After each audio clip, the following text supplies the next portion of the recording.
देशाचे सरन्यायाधीश भूषण रामकृष्ण गवई यांच्यावर सोमवारी सर्वोच्च न्यायालयाच्या कोर्टरूममध्येच राकेश किशोर नावाच्या वकिलाने हल्ल्याचा प्रयत्न केल्यानंतर संपूर्ण देशभर संतापाची लाट उसळली आहे। या संतापाच्या पार्श्वभूमीवर कोल्हापूर जिल्हा बार असोसिएशन तर्फे आज राजर्षी शाहू सभागृहात निषेध सभा घेण्यात आली। या सभेत वकिलांनी या घटनेचा तीव्र निषेध नोंदवला असून हल्लेखोर वकिलाची सनद कायमस्वरूपी रद्द करून त्याच्यावर कठोर शासन करण्याची मागणी केली आहे। देशाच्या सर्वोच्च न्यायव्यवस्थेच्या प्रमुखांवर हल्ला करण्याचा प्रयत्न म्हणजे न्यायसंस्थेवर थेट आघात आहे। या घटनेचा निषेध करण्यासाठी आम्ही आज संपूर्ण दिवस कोर्ट कामकाजावर बहिष्कार टाकला असल्याचं जिल्हा बार असोसिएशनचे अध्यक्ष ॲडव्होकेट VR पाटील यांनी सांगितलं। काल सुप्रीम कोर्टमध्ये मुंबई आपले भारताचे सरन्यायाधीश माननीय भूषण गवई साहेब यांच्यावर हल्ला करण्याचा एक प्रयत्न झाला। त्यामध्ये राकेश किशोर नावाचा एक वकील ज्यांना हा हल्ल्याचा प्रयत्न केला त्याला ताबडतोब पोलिसांनी ताब्यात सिक्युरिटीनं ताब्यात घेतलं। त्याच्यावरची काही कारवाई आहे ती चालू आहे। तथापि अशा प्रकारचा भ्याड हल्ला करणाऱ्या प्रवृत्तीचा निषेध सार्वत्रिक निषेध होणं आवश्यक असलेले आज कोल्हापूर जिल्हा बार असोसिएशनने 11 वाजता निषेध सभा बोलवलेली आहे। या निषेध सभेमध्ये आम्ही या प्रवृत्तीचा निषेध करणार आहे। तसेच या निषेधासाठी आज आमचे सर्व वकील न्यायालयीन कामकाजापासून अलिप्त राहणार आहेत।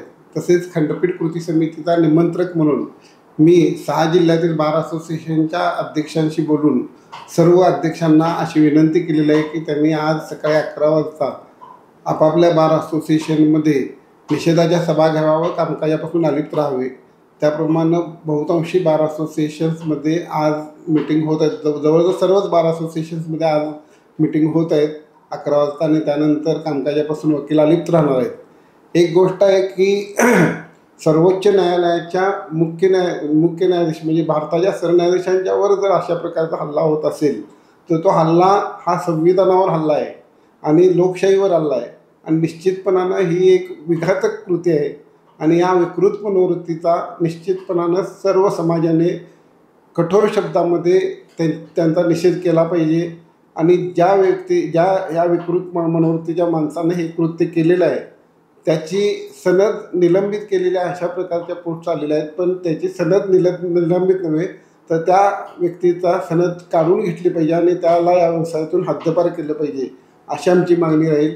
निश्चितपणानं आज संपूर्ण वकील वर्ग या बाबतीत नाराज झालेला आहे आणि ज्या ठिकाणी आपलं न्यायदानाचं पवित्र काम चालतं आहे की कोणत्याही न्यायालय असू दे किंवा वकील असू देत हे जाती धर्माच्या पलीकडे असतात आणि अशा प्रकारे जो काही हल्ला घेतलेला आहे त्या हल्ल्याचा आम्ही तीव्र शब्दात निषेध करतो आणि संबंधित व्यक्तीस जास्तीत जास्त कठोर शासन व्हावं आणि लवकरात लवकर त्याच्यावर कारवाई होऊन त्याला शिक्षा व्हावी अशी मागणी आम्ही करत आहे। निवृत्त न्यायमूर्ती नलवडे यांनी निषेध सभेत 3 ठराव मांडले। पहिल्या ठरावात गवई यांच्यावर हल्ल्याचा निषेध झाला। दुसऱ्या ठरावात सर्वोच्च न्यायालयातील न्यायमूर्तींनी राकेश किशोरवर कारवाई करावी तर तिसऱ्या ठरावात सनातन विचाराचा निषेध करण्यात आला। याच पार्श्वभूमीवर बुधवार 8 ऑक्टोबर पासून 3 दिवस लाल फिती लावून काम करण्याचा निर्णय या बैठकीत घेण्यात आला। सभेत बार असोसिएशनचे अध्यक्ष ॲडव्होकेट VR पाटील, उपाध्यक्ष advocate TS Padekar, auditor advocate Pramod Dabhade यांनी संतप्त प्रतिक्रिया व्यक्त केल्या। या निषेध सभेत मुंबई उच्च न्यायालयाचे निवृत्त न्यायाधीश तानाजी नलवडे, ॲडव्होकेट प्रकाश मोरे, ॲडव्होकेट प्रशांत चिटणीस यांच्यासह अनेक वरिष्ठ वकिलांनी सहभाग घेतला। त्यांनीही या प्रकाराला लोकशाहीचा अपमान असे संबोधत केंद्र सरकारने या घटनेची सखोल चौकशी करून न्यायसंस्थेचा गौरव टिकवावा अशी मागणी केली। या सभेला बार असोसिएशनचे संचालक ॲडव्होकेट मनोज पाटील, मनीषा सातपुते, वैभव पाटील, निखिल मुदगल, वैष्णवी कुलकर्णी, प्रीतम पातले, मीना पाटोळे, समृद्धी शेळके, स्नेहल गुरव, हंसिका जाधव आणि स्वप्नील कराळे यांच्यासह शेकडो वकील बांधव मोठ्या संख्येने उपस्थित होते।